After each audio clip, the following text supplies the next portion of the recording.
it's your buddy Peace and Harmony with you here today. We are focusing in on one of the traits of a psychopathic individual, as well as those who are borderline, and that is a real sort of fearlessness or risk-taking behavior to their relationship.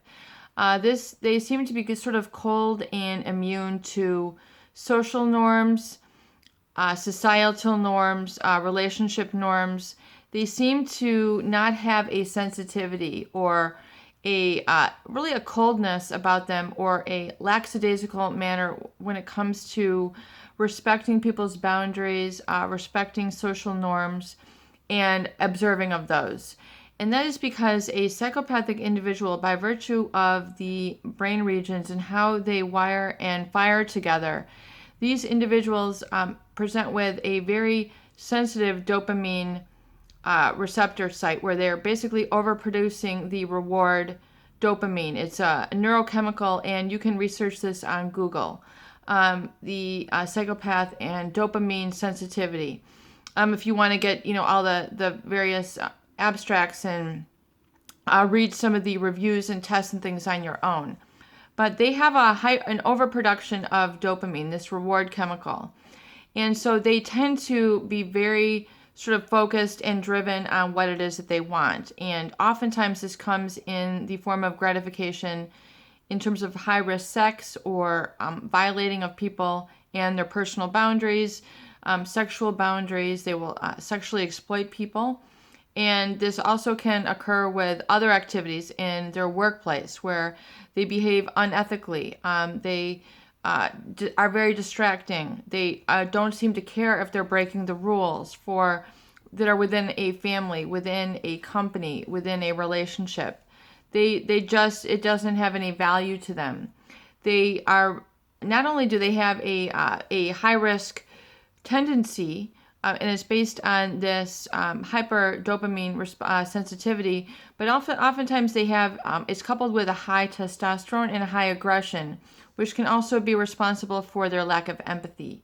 So they really don't have a sensitivity or really care if they hurt, violate, or perpetrate others. They don't have that sensitivity or awareness. Now they see that other people will be observing or have certain emotions. They'll see that people like to get together and have these sentimental talks or sentimental adventures together, go to the garden, go to the river, have these sort of gifts that they give at birthdays or Easter or Valentine's Day, and they'll just observe it, and they don't really get it. They don't tend to resonate with the emotion behind that, the significance behind that event or that gesture. They don't process emotions in the same way based on the neural network with which their neurology is. Neuroscientists study this also. They don't process the same emotional content in words, events, or even images that they see. So they don't have that same value system, if you will. So this couples with kind of an aggression, a testosterone with a resultant lack of empathy. You're basically dealing with someone who is able to violate the law and not feel guilty.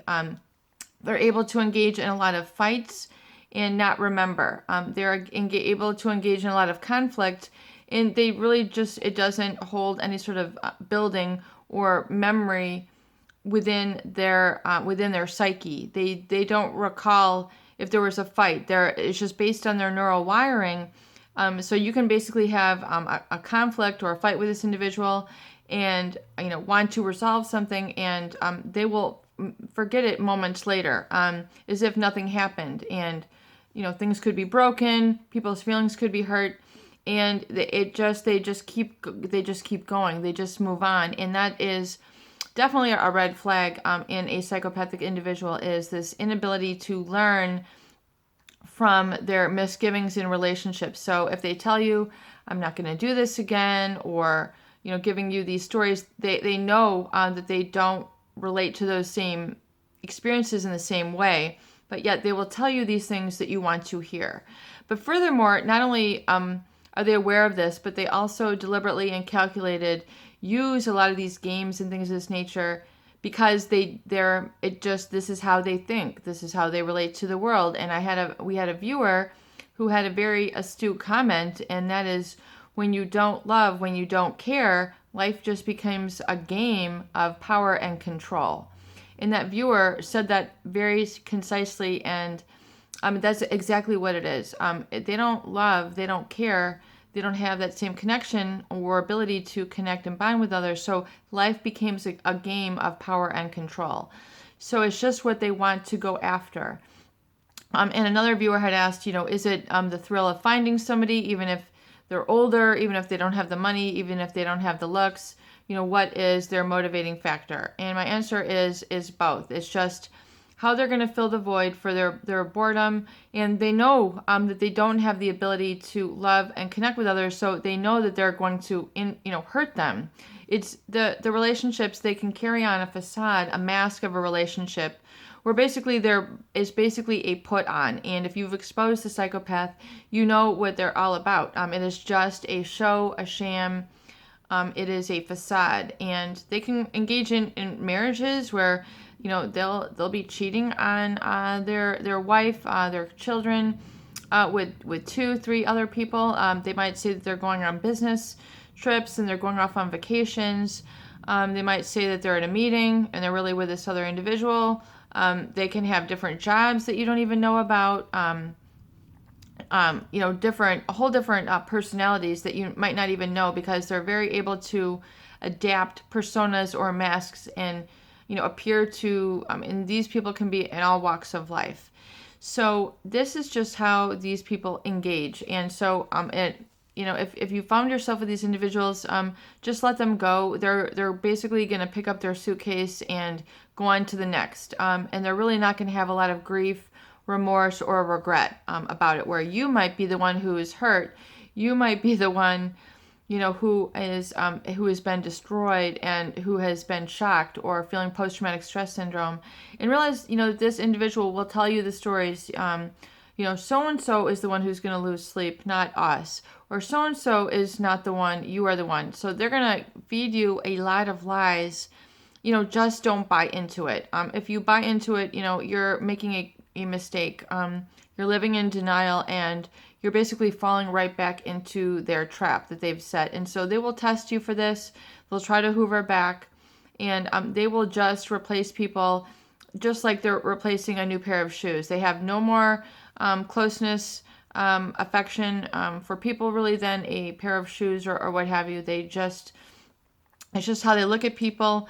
And, this gives them the ability to really be very risky, engage in a lot of lying, tell you they were places, they'll leave books open to look like they were reading. They'll, unfold the bed to look like they were sleeping there.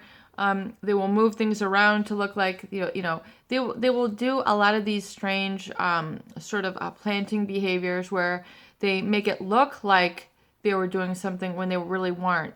So they'll move pictures around to make it look like, you were in this relationship. I mean, they really engage in a lot of this really layers and layers of pathology. So be very careful. Don't feel like you're missing anything if you've let them go.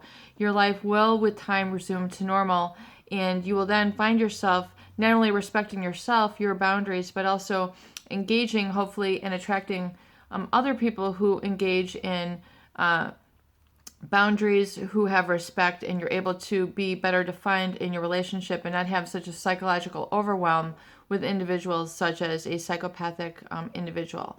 Peace and harmony with you here today. I hope these videos do help. Please share and please subscribe for more great tools, videos, discussion, and support.